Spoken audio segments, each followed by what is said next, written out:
The Voting Rights Act of 1965 was born from the Black church. Gutting it isn't just unconstitutional, it's unchristian. Welcome to the Progressive Christian Podcast. We are the love your neighbor kind of Christians, and not the kind who create an AI chatbot to counter the politeness problem with traditional evangelistic outreach. So if you're curious about what a socially and politically progressive Christianity looks like, then this is the podcast for you. My name is Reverend Dr. Christopher Carter, and I'm your host. I'm a professor of theology and the lead pastor of the Law Faith community in Los Angeles, California. And today I'm delighted to be joined by... Hi, it's Julia. And Westley. Chatbots have arrived in the Southern Baptist Evangelicalism? Church. What is happening? Yeah, so the Southern Baptist Church, and we'll put the link in the show notes so y'all can see this. They decided to create an AI chatbot to help. Basically, they're trying to say it's for evangelism, right? They're saying like, hey, people can it's can be translated in 25 different languages.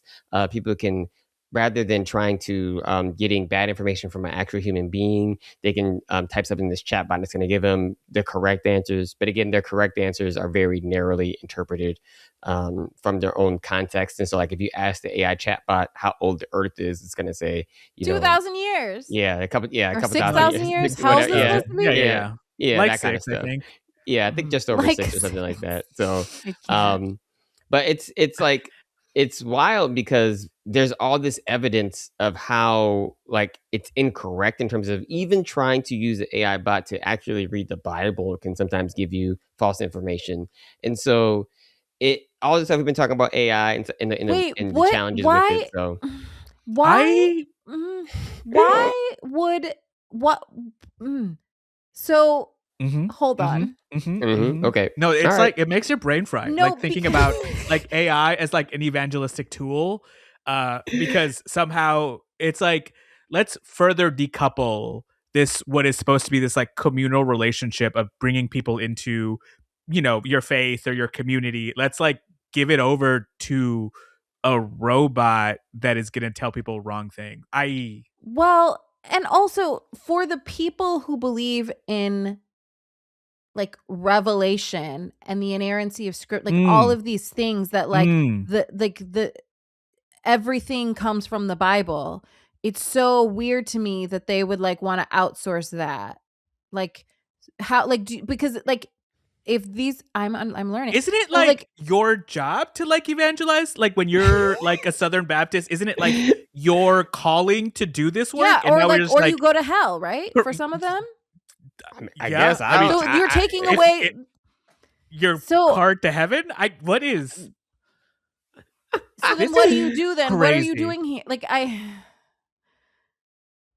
don't know. I think mm. this is what happens, I think, when you get overinvested in trying to be ahead of the curve. Much happen. Yeah, you're like, oh, we need to be ahead of the curve. AI, but the thing is, the part that's for me, even like they in the article we'll put in the chat, the folks who are running it, they said, quote, pastors with limited access to theological libraries are using FaithBot as a research assistant to ethically prepare their sermons.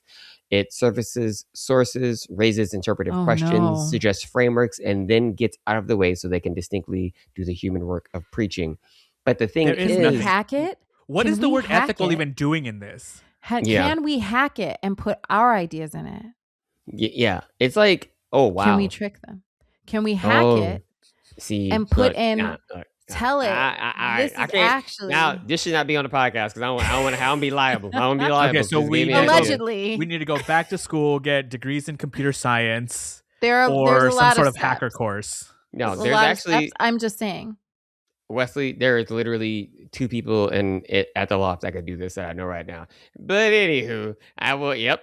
Y'all didn't know. See, this is what happens when you're doing pastoral care. You get to know people.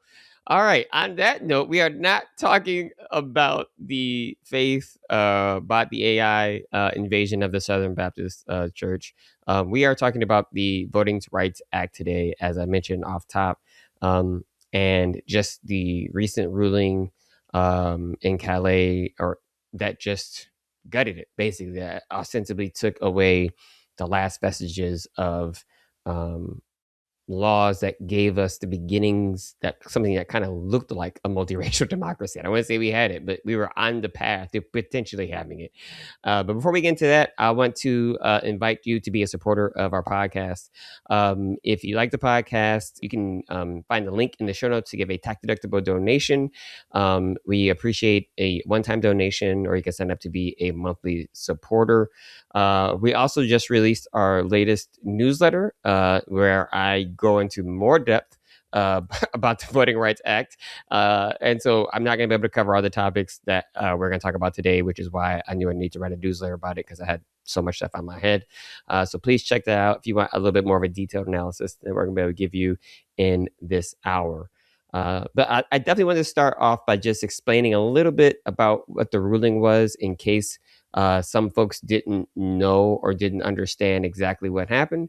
And so on, I want to say it was the very end of April, I think April 28th, the Supreme Court had a 6-3 decision, because Republicans all sided together, that essentially killed like the remaining protections of the Voting Rights Act.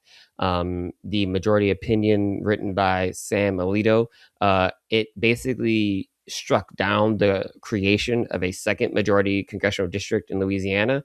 And so they basically said that Section 2 of the Voting Rights Act was too broad, even though it was what was written and what was passed by Congress and reauthorized, which we'll get into that later.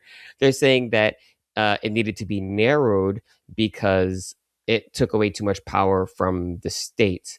They wrote, quote, or Alito wrote, quote, because the Voting Rights Act did not require Louisiana to create an additional majority-minority district, no compelling interest justified the state's use of race in creating SB 8, and that map is an unconstitutional racial gerrymander. The Constitution almost never permits a state to discriminate on the basis of race, and such discrimination triggers strict scrutiny.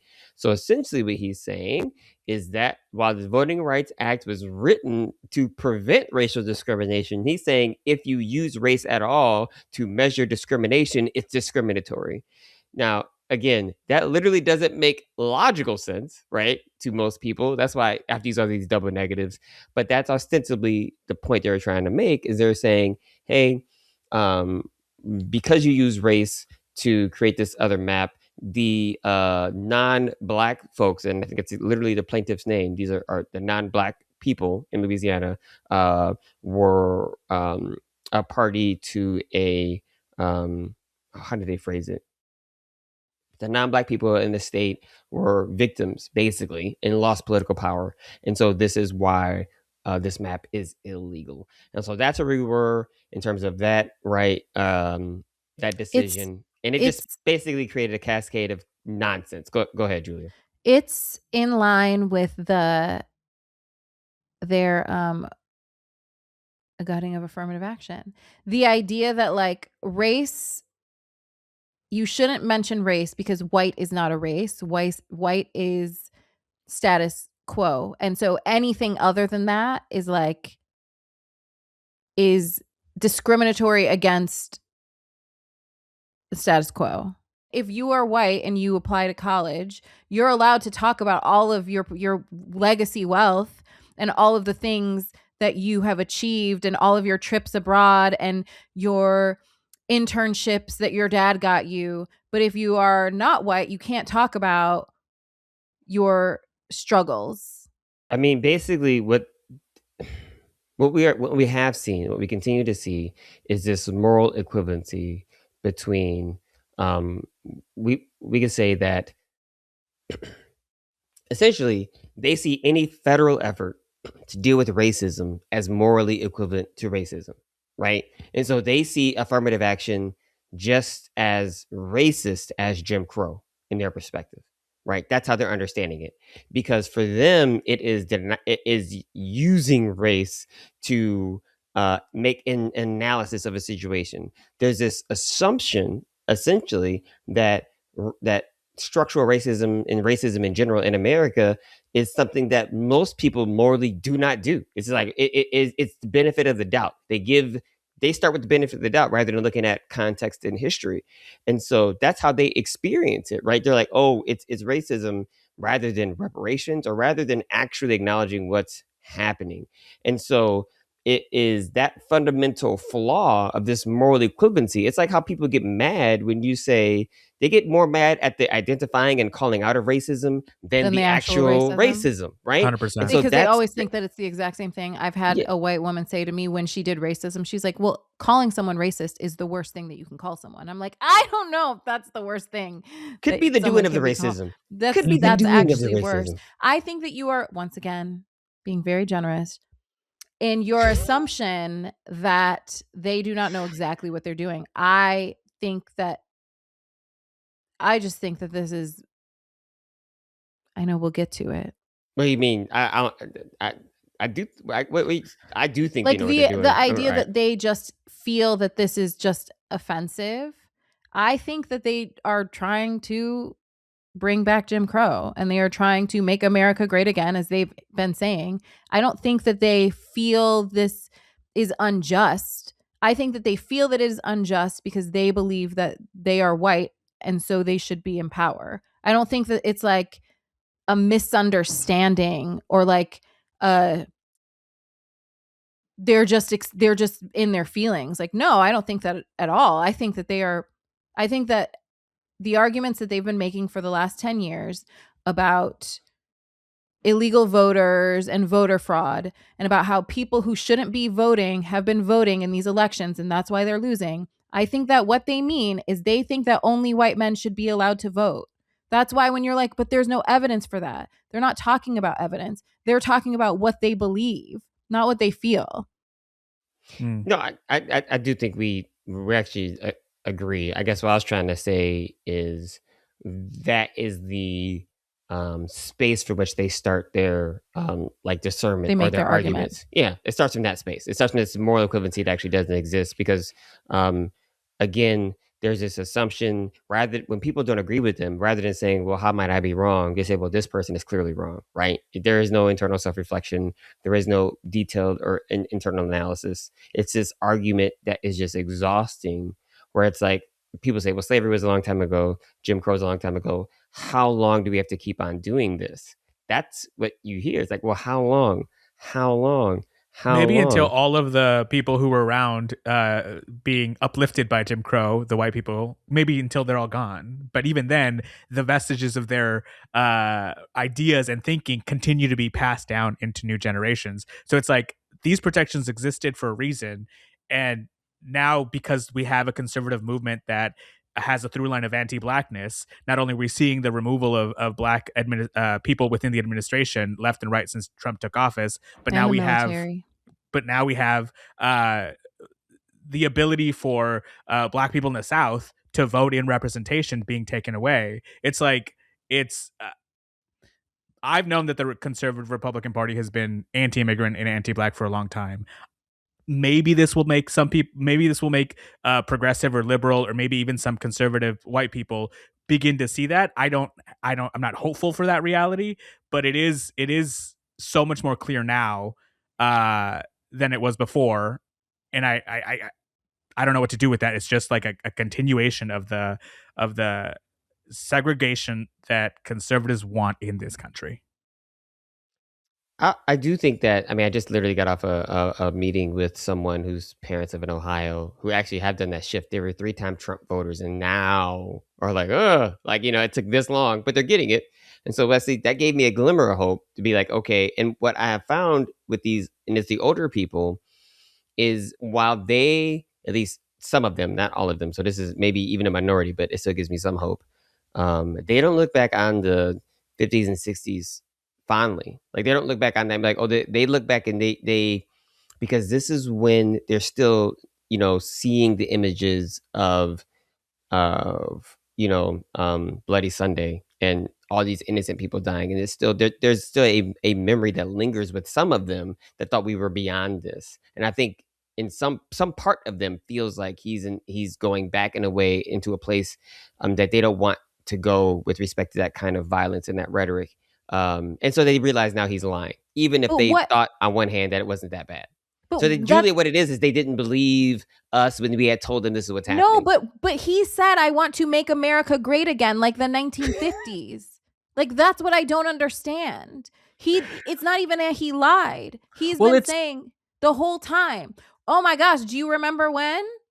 That was so great. I think part of it is that, like, if people can't see the racism and the inherent injustice in our current systems in 2025, 2026, like, I can't even imagine that they'll be able to think about those systems at a time where they were infinitely less conscious.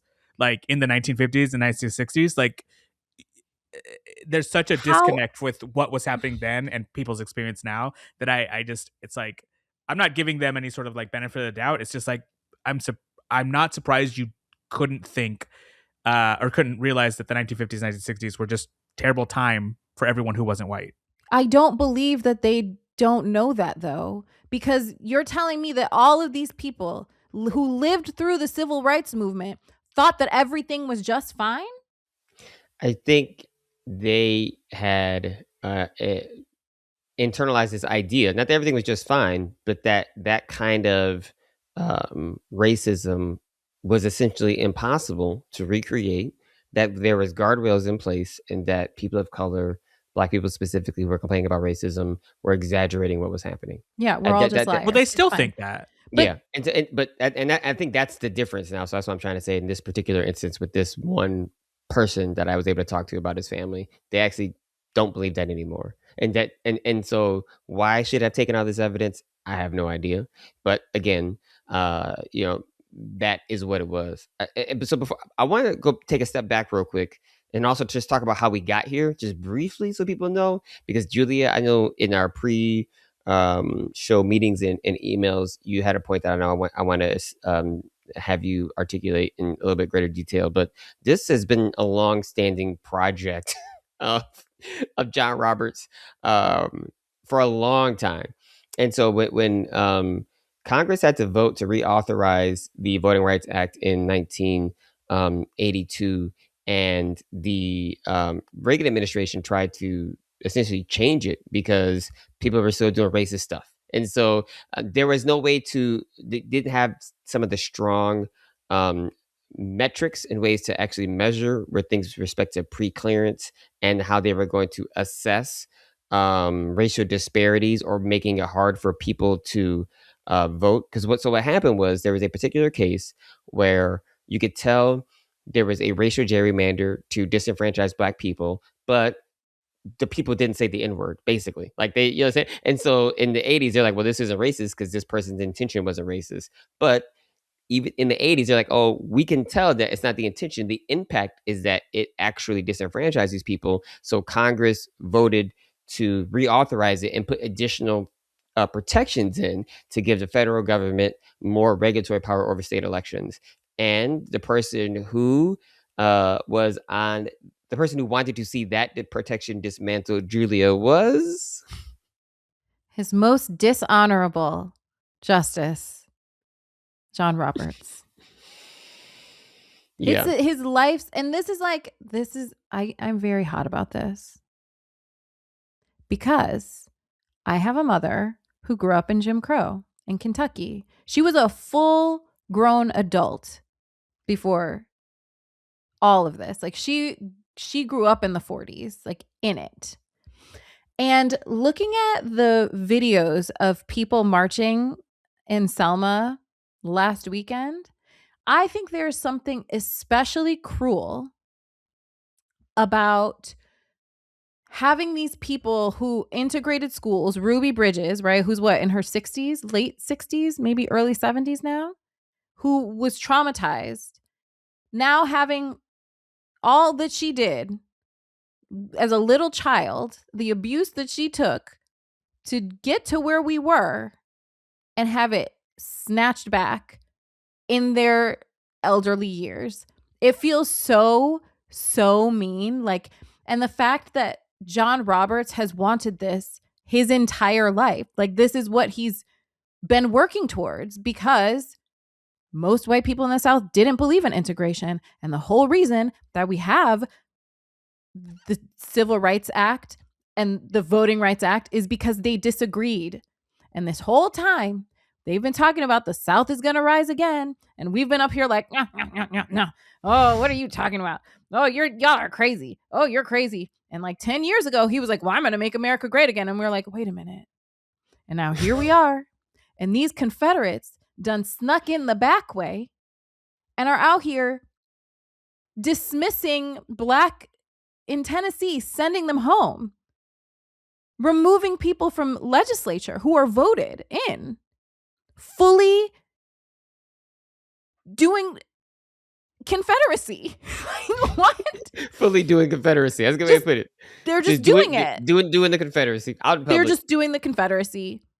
And their argument is like, well, it's racist to us to not be in charge of everything. So we think that's not fair. So we're just not going to do it anymore. We're doing Jim Crow again. You can listen to this and you'd be like, well, that's exaggerating. I'm like, it's not.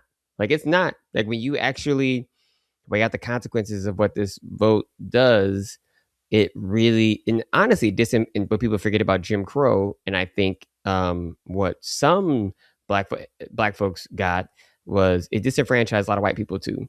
Because if you were poor and white, you couldn't pass those tests. You couldn't vote. Like, couldn't pass a literacy test likely that they had. They had all these random tests. And so were they subjected to it if they were white? Yeah. Some of them were because they were by poor. district. Yeah. It's like, so there's all this voting district. Yeah. Wesley, it's so wild. Like, when you actually look at the number, it wasn't like a ton, but it was enough that you could see like this. Then where is their memory of it? Because I don't know. You know what I'm saying? You're right. You know, like, where are you? If you were a white person being disenfranchised and you have that memory of it, like, where have you been? I think it's the blame scapegoat on Black people, right? That's what happens. And so when you place blame on them for the disenfranchisement, even if it wasn't them, but you're told it's them, that's how you carry on that core memory. And so we can trace the beginnings of this back to the Shelby versus Holder in 2013. And so John Roberts again ruled in that one that the we didn't. So he took away Section 4, which required pre-clearance, meaning that counties everywhere that had a history of using race as a way to suppress minority votes, and minority was understood to being people of color, basically. He got rid of that because he said, basically, it's racist because you're using race when the Constitution says you shouldn't use race at all, even though this was specifically passed saying you must use race. So what he's trying to say is you passed a law that's unconstitutional. But the thing is, you get to ultimately, either you say the bar is you have to amend the Constitution, or you're saying the legislature has no power when they pass laws, right? And that is the fundamental problem we're getting at. Either we're going to have a judicial supremacy, or we're going to have a democracy, right? And I think, and we're going to get to the end, and this can be changed. And I'm sorry, I'm jumping ahead because in my brain, I'm like, I see where this can go. And it's a very bad place. But so you have someone who says, okay, even if you have a history of doing racism, doing Confederacy, you still get to do the Confederacy because it's illegal to tell them it's illegal to tell them they can't do the Confederacy. And then from that point, you begin to see gerrymander after gerrymander, not mostly in the South, but in other places as well, that disenfranchise Black people mostly, but then old people who don't have access to transportation, poor people who can't get time off. And this is where you get the multiracial impact of what's happening, right? And you continue to see a cascade until you get to a particular case in Louisiana where they just basically, to use Julia's word, put the Confederate cape on and just say, aha, guess we've been doing this the whole time and we didn't tell you. And so now it's just out in the open and it's happening.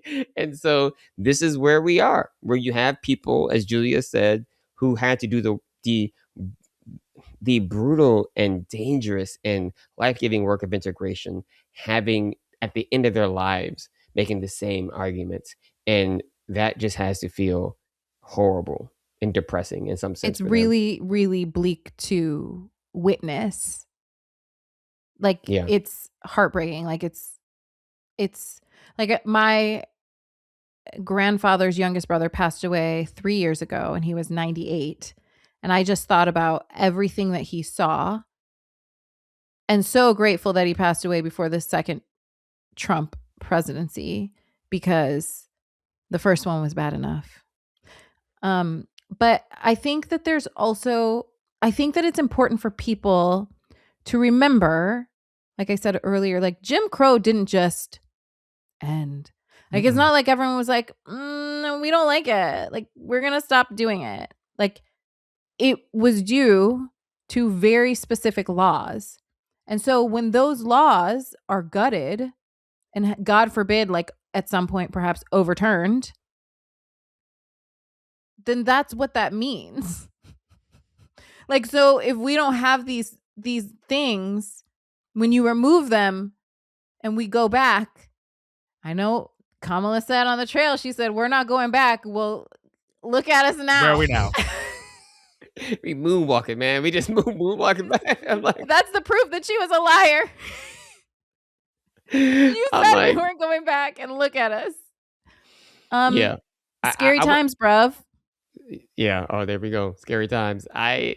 For me, I think the point that I want to make before we shift too much is the important role the Black church played in passing the Voting Rights Act. And I think for me, this is one thing I haven't heard. And it's really, again, I want to point you all to the newsletter where I really kind of give a bit more of the history.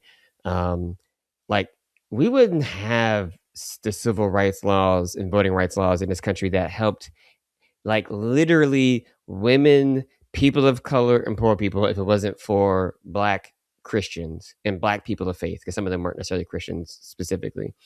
And I think that really shows in the importance, the theological weight of what they did, right, in terms of the Supreme Court, and the way in which from the Black church, they understood that the only way you can truly respect that someone is created in the image of God, right, and love your neighbor as you love yourself, is to actually fully enfranchise them and say, no, you actually are a part of this, practicing this democracy, this experiment.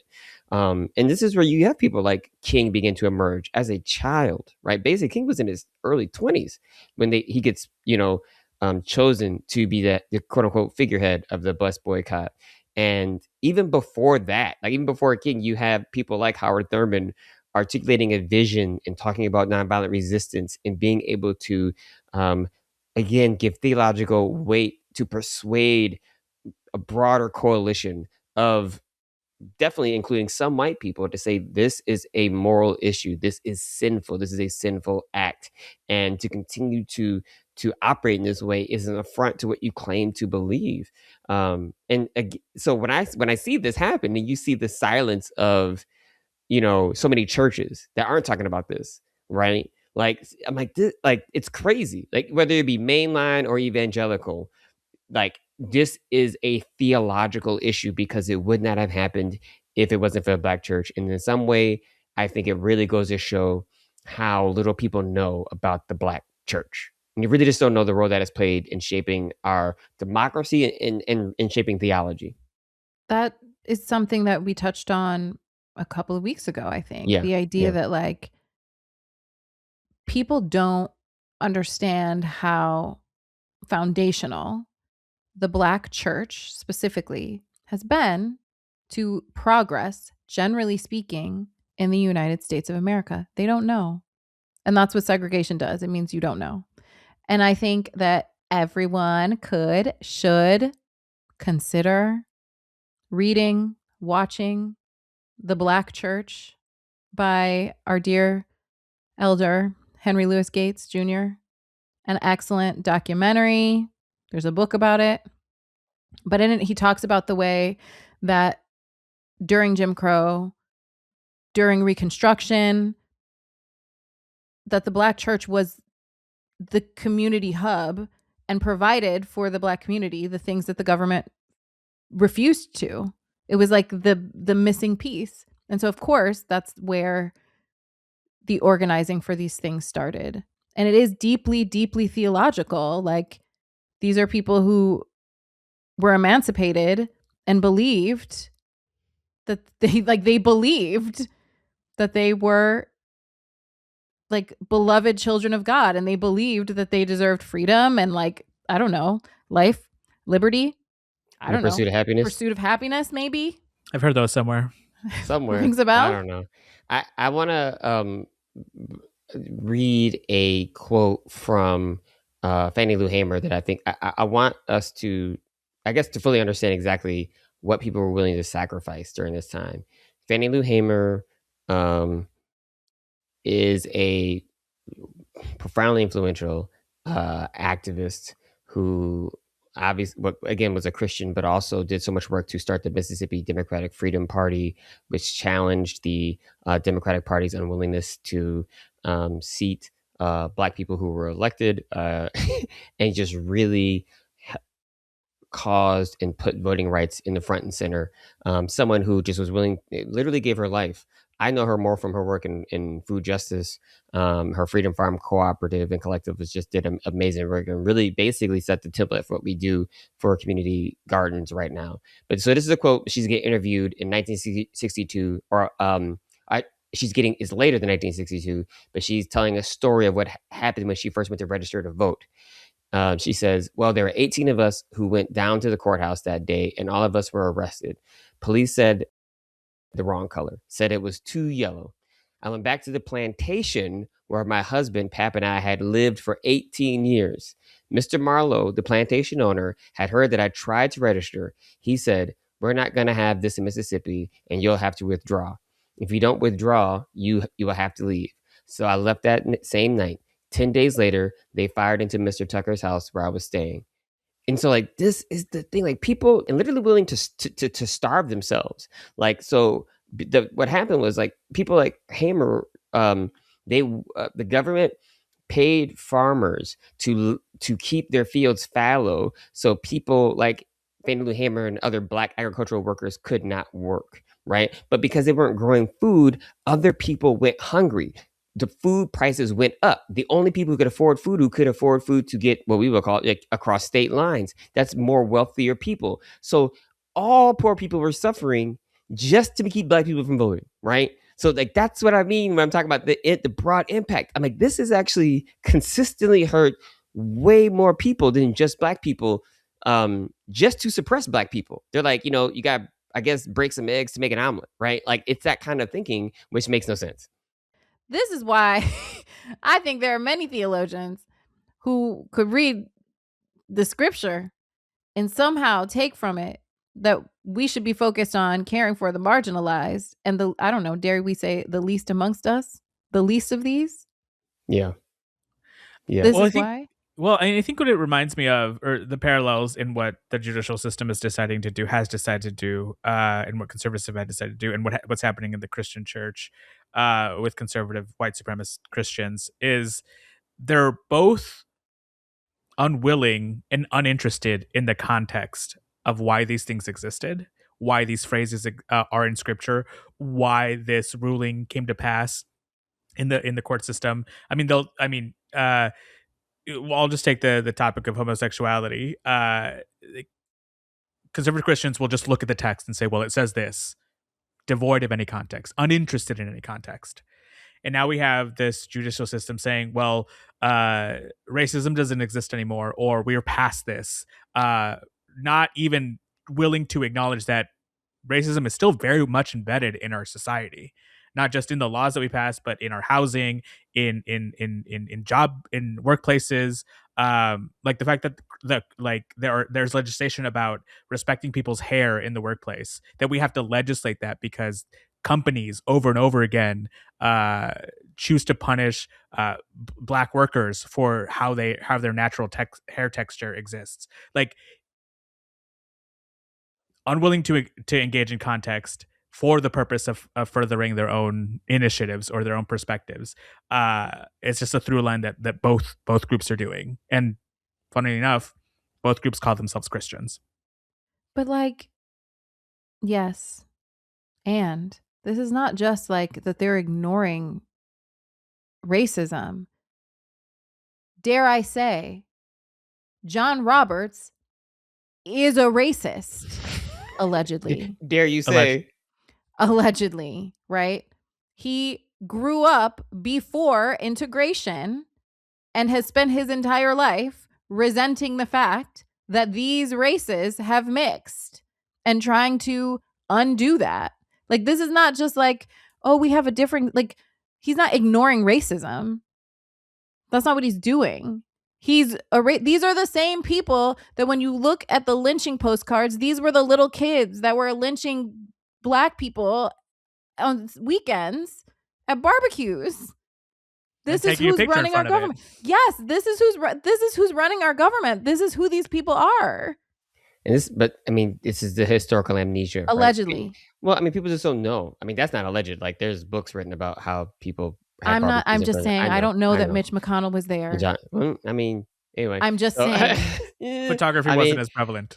Yeah, if I was a gambling man, I wouldn't put a bet on that he wasn't. So allegedly. But the thing is, again, allegedly, to me, we could even say a generous interpretation. I don't want to say with Roberts, because Roberts, I think, has done enough things to show me that clearly he does racist things consistently, and actually has this belief that racism is about your intentional thoughts, right, rather than actual actions. And because he tells himself, I'm not racist, even if he does something racist, he's like, well, I'm not racist because I told myself I'm not racist, rather than actually doing the introspective work, having someone point out how he did what he did was racist, and not being so entitled to believe that you are the arbiter of all truth and knowledge, right?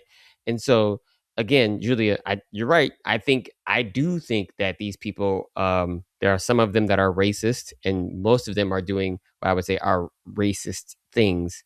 And I think this is where, again, I want to point to, and I put this in the newsletter, and there's a few other things I could talk about briefly before we take a break. King's letter from Birmingham does such a good job, I think, of laying the groundwork of what eventually becomes critical race theory, where it talks about just and unjust laws, of saying that it's not about intention, it's about impact, right? It's basically what he's saying in that. And he's like, if a law is unjust because it dehumanizes people, we don't have to follow this law. Because this is against the moral code of God. And so, because the impact is such that it actually does harm. And I think you can have this kind of, as Westley said, you can only have a context blind interpretation of the Bible or laws if you are the oppressor and not the oppressed, right? That's it. That's all it is. Or you want to be the oppressor and not the oppressed, right? And they know that, because obviously the Constitution was written within a broad context, because that's why they interpret the amendment about guns. They interpret that with all kinds of context, right? The biggest, broadest context. And so I think this is where the moral inconsistency, the lies, the fact that they are just liars, and that is what we're getting at too. So which isn't lying a sin? I don't know. If you're a judge, I feel like, if you're a judge, perhaps that should be. And the crazy thing is, I say this, I know we gotta go to a break. There's so much stuff in the scripture where they're critiquing judges. Like, how many times are the people who are literally the ones that are getting in trouble as the judge? And I'm just like, oh my, this is where it's hard for me not to believe in hell. I'm like, I kind of wish I did believe in hell. I say this all the time. Yeah, I'm like, but I can't, because I know. I just don't. Or if there is, man, woo. Does anyone go there? But accountability. That's all I'm talking about. By that, I just mean accountability. That's all I mean. I mean accountability. Where is the accountability? And we're gonna take a break. Come back and talk about some justices you're trying to, create accountability, and what we might have to do moving forward. So hold on, and we'll be back in a moment. Thanks for listening to the Progressive Christians podcast. If you are watching on YouTube, please like and subscribe. If you're listening on Apple or Spotify, please rate, subscribe, and leave a comment. If you like what you've listened to so far, we want to invite you to become a supporter of the Progressive Christians podcast. You can find a link to make a tax-deductible donation in our show notes. And we would also love for you to sign up to subscribe to our newsletter, the Love Your Neighbors newsletter. There are articles that come out about once a month, and that kind of go a little bit deeper on a particular topic that we don't have a chance to get into on the podcast. But it's just another way for us to be in touch and for us to kind of get the content out to you that we know you love. So thanks for listening, and now back to the show. Welcome back to the Progressive Christians podcast. We are the love your neighbor kind of Christians, and not the storm the capital kind. I think for me, as we were thinking about or looking at the arguments of the judges, I want to at least take a step back a little bit, because we talked about the fact that these people ostensibly claim to be Christians. But for me, I think that even if they are, think of themselves to be Christians,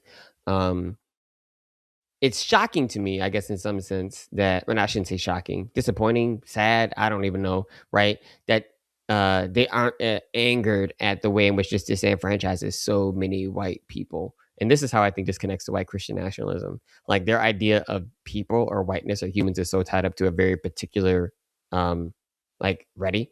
And like, and for me, that's the problem. It's like, they're like, whiteness is tied up to a particular belief system and way of being in the world. So these folks who don't vote according to what they think Christians ought to vote for aren't even, like, it's almost like they lose the privilege of, like, you lose your whiteness, because whiteness is about performance. But what about the poor white people who do vote for it? Like, how do they? I mean, again, I think that there is a piece of it that is like, you're right, and that there's this idea of whiteness that fits into this box, and money and like inherited wealth, if you will, is part of it. And so if you don't have that, it's the same reason. It's like the overseas, like, it's the same thing. If you give a poor white man someone to look down, he'll pick his pocket. Like, it's the same. Man, I wish these people read history. I just wish they had any contextual understanding of just like anything ever.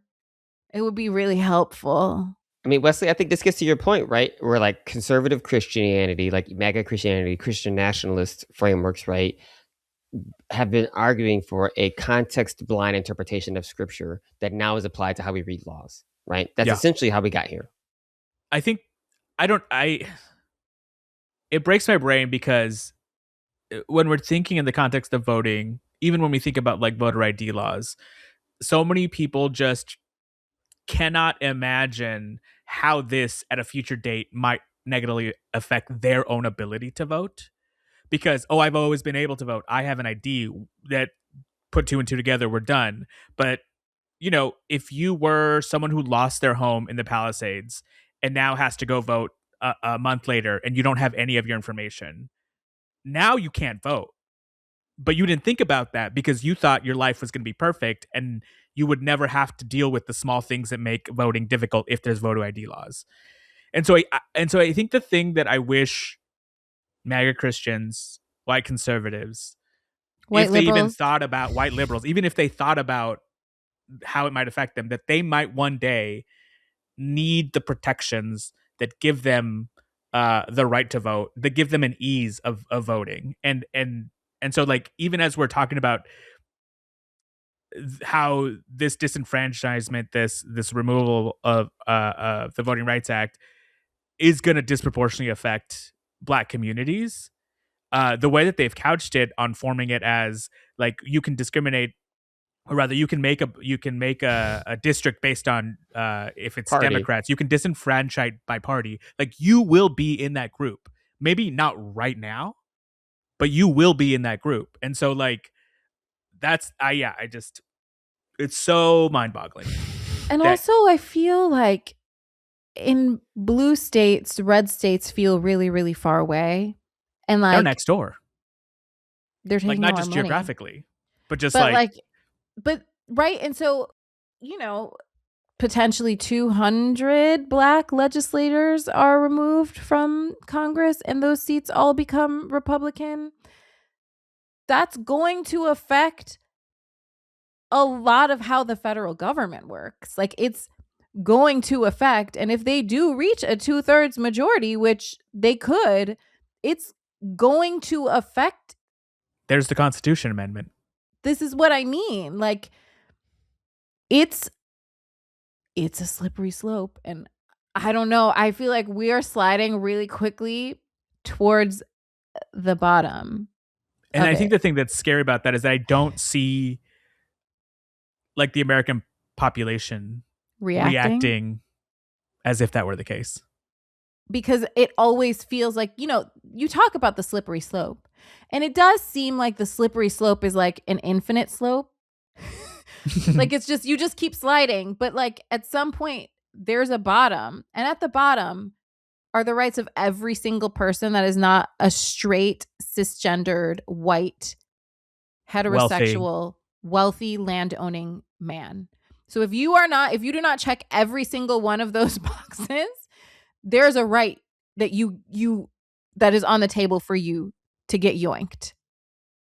Yeah, the bottom of slippery slope is what we call fascism.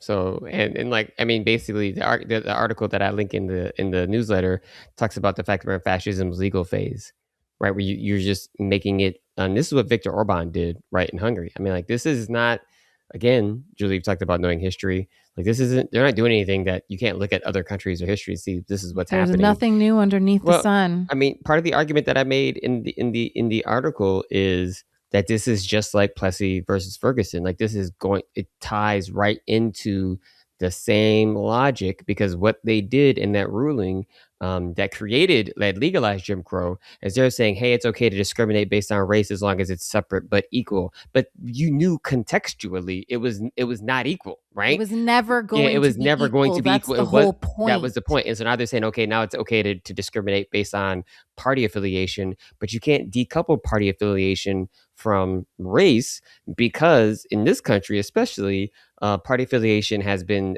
tied to race has been tied to the party that is actually doing the most anti-racist work, right? And so this was written into the constitutional amendments during the Civil War, like at the end of the Civil War. And I think, to just get slightly nerdy, or I guess maybe not already been, I think this is where, like, they see like those constitutional amendments as basically illegal. They look at those constitutional amendments that came during the as at the end of the Confederacy as illegitimate, because they give the federal government a broad power to enforce democracy in the states. And they're like, well, that's why you keep hearing the states write stuff, because they're in their mind, they're like, well, but they are amendments. So then it's like, you can't say you respect the Constitution when you don't actually respect the amendment process, you know? And so that's the part that is like, I want to call BS, and I almost cursed again, because I'm like, you say, oh, the Constitution. I'm like, no, you don't respect the Constitution. But they don't say that anymore. They do. They still, because they well, maybe you're right, Julia. They say it kind of, but they're not just as like explicit. They don't talk about family values anymore, and just like they don't talk about fiscal responsibility anymore, they do not talk about valuing the Constitution anymore. They don't. Yeah. Maybe this might be the Progressive Christians podcast coming to you from London, and like Julia, I'm like, good Lord. But yeah, you're right, because a lot of some of the like confirmation hearings that I've got clips of, those representatives are asked, like, will you uphold the Constitution if you get like an order from the president that is illegal, or however they phrase it, and it's never a clear yes, I will stand up for the Constitution. And it's like, okay, we're living in a different world now. Donald Trump said we should, what did he say? We should override the Constitution. What did he say? People don't believe because he's such a liar about so many things. It is my belief that he is such a liar, allegedly, about I don't think so you need many to couch things. that in any specific way. I know. I'm like, dude, be lying, man. He be lying. Right. But like, sometimes he tells the doggone truth. Like, he doesn't care about Americans' financial situation. He will say the truth. He will say, I want to make America great again. He will say it, and he means it. I want to be a dictator on day one. I think Wesley's point, where he literally said, I don't care about Americans' financial situation when I think about the Iran war. I was like, oh my gosh, this dude is just, he's honest. He's telling you. And they asked him about it, and he said, I think that was the perfect statement. Yeah, well, because he can't ever admit he did anything wrong. I don't know if you had a chance to, go over some of the stuff I listed in the, newsletter. I have been thinking about, since the Holder decision, what we can do to fix the Supreme Court. Because, again, the way my brain works and the way I'm trained is to just try to look at the goals and think things, what's the logical outcome? I can see this as a logical outcome, because and it sounds bad, but I just didn't trust Ginsburg to actually make the right decisions, because she was the one who didn't have she was I feel so bad, but it's just honest. She was so conceited, arrogant. I don't know. Like her ego was in self-centered. it. She should have stepped down a long time ago. Yeah. And so that was that. And once we missed that window, I was like, we're screwed. Like I could just see, I'm like, we're screwed because of the way the court works. And so, at any rate, I think that one of the arguments I made, and I think it's completely something that is very feasible, and what we need to be doing is making our politicians to ask them questions about how are they going to fix the Supreme Court. How are you actually going? Because right now we are moving towards a kind of judicial supremacy that fits in line with the president. That's all that matters, because they kept overthrowing everything what Biden did, and they're fast tracking everything Trump wants to do. That is not the way this checks and balances was designed to work. And so we have to change it, and we have to force them to actually take a stand. And if they're not willing to take a stand, get them them out. Running, like, drop out. Yeah, drop out, get them out. I'm like, so for me, it's like that, but that question barely gets asked. And so that's what I mean. Like, to me, it's like we have to say, okay, what is your plan? Like, what is your plan? Not what's your idea. Tell me you thought about this, because this has to matter enough that you've thought about a plan. So tell me your plan. I mean, I guess, what do y'all think about that? I mean, it's funny because didn't we have this conversation? I feel like we were talking about this like 6 years ago. I feel like we were talking about this, and no one ever listens. It's screaming into the even now, like when we, we have Senate races happening, we have House races happening. The thing that keeps being paired over and over again is like we have Mamdani did a great job of putting affordability at the center of what a mayor should be focused on. It seems like that is, and it's an important message given what's happening, given everyone's inability to afford things in this country. Like, I get it, but at the same time, if we aren't at the same time planning on how to fix these structures, we're going to be in the situation again. But I don't know if it's Americans' like ability to pay attention or our ability to focus. Like, it seems like the only thing people want to talk about is affordability. How do we focus on making sure that people have the money they need to survive? And it's like, yeah, that's true. It seems almost impossible to get anyone to think outside of that specific message at the moment. Yeah, because everyone is stressed. And this is like part of the tactic, right? Flood the zone. What is it? Flood the zone? Flood the zone. Flood the zone. Yeah. What I was going to say is I think I don't necessarily need to hear them talk about it on the campaign trail as much with respect to what they're going to do to the Supreme Court, but it needs to be a policy. It needs to be something I can read to say, you have a plan. It can't just be, we need to fix it and just leave it there. Well, and I'm sorry, we have to expand it. Oh, yeah. For sure. Yeah. And like, that's the obvious answer. And the idea that it is not possible to get the American public to focus on it. The reason that Republicans voted for Donald Trump to begin with is because he ran on the fact that he would get to change the courts and overturn Roe. I don't know if y'all remember, but I'm old enough to remember that was a huge part of every single campaign that the GOP ran. We have to win so that we can have Supreme Court justices so that we can overturn Roe. And that was what has carried them. That was like, I know so many people, their parents were like, well, we want to pro-life, whatever, anti-choice. And so we got to vote. We got to vote for Supreme Court justices. That's the most important thing. And I feel like there is space for that. Like, affordability is, of course, we're all hungry. Well, you all are hungry. I live in another country. But like, wow. It's messed up, man. It's messed up. I hear that it's really bad over there. But I fled. But like, there is space to say, like, we need to start, in hindsight, I guess, we should have made a bigger deal about that whole Merrick Garland thing, huh? Oh, I made a big deal about it. I mean, I think Westley and I know we did. I know I was just like, we needed people in office that cared to the same degree. They just, it's even now, it's still too like, oh, we've got to work with these people. It's like, they want you dead. Yeah, no, and the thing is, y'all know me enough to know that I'm definitely willing to work with folks I don't necessarily like, but I have to trust you. And if I can't trust you, then I'm like, nah, I ain't got no time because you have to care about.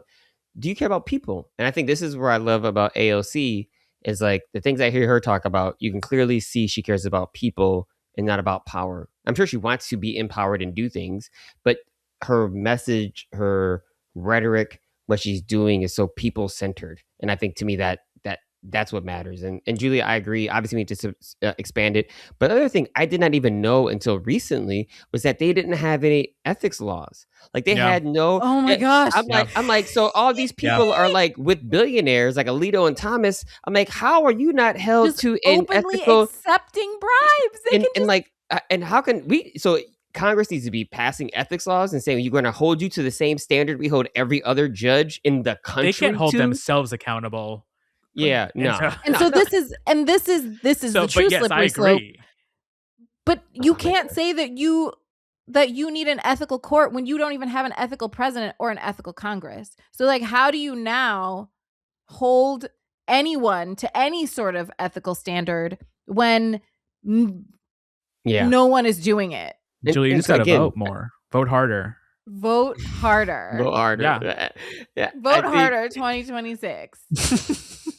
I think that the again, going back to people who are running, it needs to be an anti-corruption. I mean, basically is what you're saying, Julia, right? So ethics for the Supreme Court, no trading, like for elected officials. You know, there's all kinds of stuff that, yes, in the broad sweep of things. But also, like, you shouldn't be able to like go on a book tour as like a Supreme Court justice. You shouldn't be doing like a speaker series as a Supreme Court justice. Like, if you want to bump their salary up a little bit, great. But like, your service to the country is as a Supreme Court justice should be that service, not an opportunity to enrich yourself. Yeah, I agree. If you don't want that, don't be a Supreme Court justice. But the thing is, there are already some laws, and even if there are laws, the president just doesn't follow them anyway. So like, I don't understand how we're supposed to come back from this, because ethics, even if there are laws in place that are supposed to prevent people from doing things like he just doesn't do them, and it's like, oh no, he violated the Hatch Act again. Yeah. And we don't even talk about it. Even the fact that the acting attorney general is not supposed to be doing anything that prosecuting anything that relates to Trump because he was Trump's former defense attorney or Trump's former attorney. And then we have this 1.776 billion dollars, which is ridiculous. So I know that's why we can talk about that. We're gonna talk about another. We're gonna talk about another episode. We can't fit it all in today. It's because there's too much corruption. Why is it so much? I don't know. Because the moment you learn that no one's gonna stop you, why would you stop? If you give a mouse a cookie. That's what they say.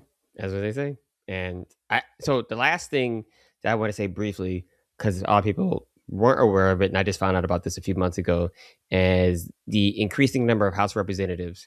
The fact that we have been capped at number of House representatives since the early 1900s, that it just like one representative cannot, like at the time it was capped, I think it was one representative at most had like on average 200,000 people that they were representing, and now it's 760. 700. Yeah.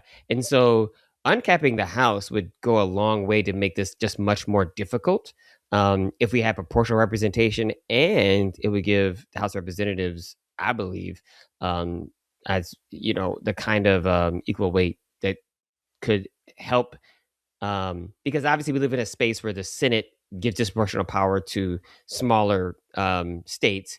The House actually could give disproportionate power to bigger states, and it could actually weight things appropriately, right? Like I was supposed to be. I think the Senate is undemocratic. It is undemocratic. I agree. But for its existence in the Constitution, it should be removed. Or adjusted. For population. One thing that maybe we can discuss in the future that I'd be curious to have the conversation with all y'all. I just think we need a different model of representation. Even as we have these House representatives and senators, like that just concentrates power in a different place. And so I've been getting ads for like sortition as a process for selecting representatives. It's just like in the same way that we do jury selection. It's a random assortment for a period of time to get, and they're informed by, experts in whatever they're asking about. But I think the concentration of power that we've created, both in the judicial system and in our congressional system, is harming us at the moment. I was going to say finding us in the, but it's just over. I mean, even the Democrats who are in office, Nancy Pelosi took forever to let go of power. So many other representatives just hold on to this power because they get it, and the system just reinforces it. So I'm just like, there has to be another way forward that puts real people in some of this decision making. So I was actually going to say that I think that in the coming years, there will be people are more engaged and thusly more informed, I think, politically than ever before. Because it's very easy to not care. And listen, it's still an abysmal percentage of people who are really, truly paying attention. But let me tell you something about these $5 gallons of gas, okay? $15 bag of chips, $22 Kool-Aid, right? People are paying attention, which means that there will be not just more opportunity for that sort of change, but there will be more people who are primed and ready to run and participate. I think so too. Because I don't like the idea of jury selection. Have you ever sat on a jury? Yeah, but it's at least it's a jury of your peers for a purpose. You're supposed to. No, I get it. But okay, but then think about this, Julia. The fact that Congress is right now complaining about their salaries being $180K and being and this entire time unwilling to raise the minimum wage is when you get power, you feel like you deserve more and you don't care about what's happening to the people below you. And how do we create it? How do we equalize that? I don't disagree with you. I think that because the populace is effectively illiterate, it just makes it a little more difficult. Right. And so if we put an illiterate populace together with some experts, maybe we would think about outcomes differently. Maybe. I think that we are going to do an episode. We had one of our listeners email that had a great idea about episode about us listing our favorite authors, which I thought really would be great because it's just, that's cute. It's built off. There's been a lot of we got a lot of comments, Julia, on your people don't read. Yeah, I mean, it definitely. I think so many people were like, "Oh, yes," and so I was so that's something that I think we definitely got to at least talk about or have a dedicated episode to. I want to wrap up by, for me, kind of just re-articulating the through line for me for all this is the fact that it is a failure to bother to love. And that this is fundamentally sinful, these actions, denying people their voting rights, because it is creating a tiered system of citizenship and humanity that is fundamentally sinful. And that to call yourself a Christian and to not speak out against the gutting of this act, to hide behind the veil of ignorance by saying that talking about race is essentially racist, rather than looking at the impacts that disproportionately harm people of color who historically have been disenfranchised, is morally cowardice, and it is a failure of your own critical thinking and to take context seriously. And so for me, that's what I kind of wanted to at least make sure I made explicit. This is a theological issue, and until we take it seriously as a theological issue as a church, we're going to be complicit in upholding these systems of our own demise. So with that, unfortunately, producer Spencer was off today, so I'm we should have some good news. I was trying to think of some good news while we were talking, and I was I don't even know. Vacation season has started. Wesley's going to a music festival. That's good news, right? There we go. That's cool. Yeah, I mean, I guess. It was. I turned 21 again last week. Oh my gosh! Oh, you did turn. Yes, congratulations. Good Thank news. you. Good Thank news. you. I was going to ask, what's the petrol at in the UK now? I have no idea. I don't drive. Okay. I take the tube. Cool. See, public transportation. There we go. I have an electric car, so I'm I have no idea either. I don't know what's going. I know it's high, but I have no idea how much it costs. So Los Angeles opened 3 new stations in the last couple of weeks for our subway. Oh, yeah. If you didn't know we didn't have a subway, that we have a subway, we have a subway. It's nice. I could have gotten to your house even faster, Julia, now, if you still lived here. Alas. I do think that's good news. I think that's awesome. So, all right.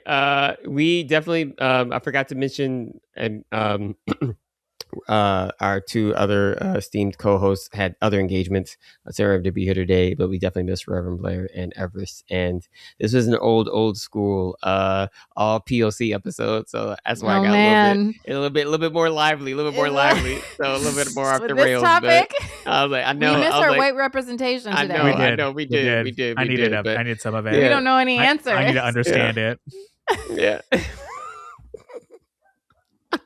All right. Thanks for listening to the Progressive Christians Podcast. The Progressive Christians Podcast is a ministry of The Loft, a worship community of Westley Methodist Church. If you would like to connect with us and be a part of the conversation, you can find us on all social media platforms at The Progressive Christians.